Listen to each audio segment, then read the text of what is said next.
Today's video is on scientific method and hypothesis testing. Remember, the best way to study is to take practice tests, and if you can't find good practice tests, build your own and learn while you do it using the Learn My Test study tool. It's absolutely free at www.learnmytest.com. Click on the link in the description of this video to take a practice test that I made using the Learn My Test study tool. So the scientific method is made up of 4 steps. So the first step is developing a research question that you want to answer. And the second step is making a prediction about what the answer to that question is. And that's usually called a hypothesis. Step 3 is testing that hypothesis. And step 4 is drawing conclusions based on the test that you did. My dog Teddy has got himself in a little dilemma with Freddy. Freddy is using his favorite toy duck and chewing on it, and Teddy wants to get the duck from Freddy. And he's thinking, how do I get my duck from Freddy? Teddy makes a hypothesis that if he barks at Chuck, Chuck will do something, and then he'll be able to get the duck from Freddy. The null hypothesis is saying that a variable x will have an effect on a variable y, whereas a null hypothesis says that variable x will not have an effect on variable y.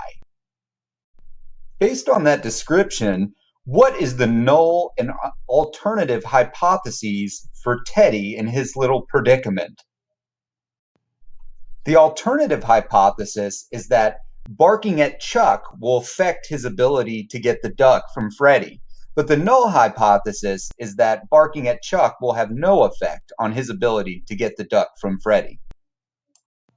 Teddy tests his hypothesis by barking at Chuck. Unfortunately for Teddy, Chuck just continues to sleep, and Teddy eventually concludes that Chuck won't get the duck for him or help him get the duck. Since Teddy's attempts to bark at Chuck did not have any effect on his ability to get the duck from Freddy, Teddy would fail to reject the null hypothesis in this situation. Teddy decides not to give up, and he thinks, well, what if I ring the bell on the door to go outside to go to pee?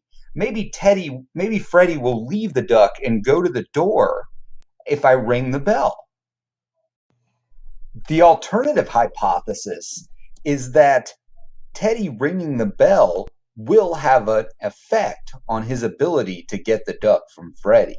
But the null hypothesis is that him ringing the bell will not have an effect on his ability to get the duck from Freddy.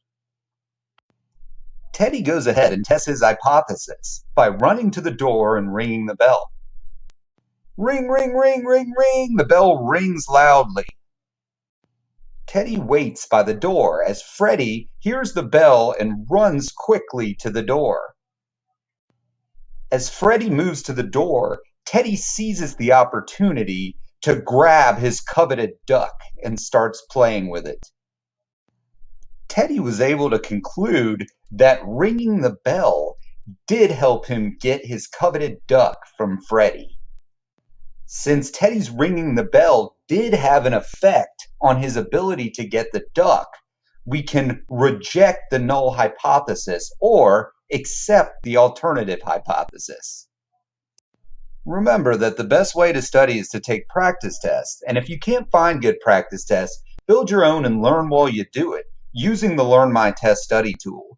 It's absolutely free at www.learnmytest.com.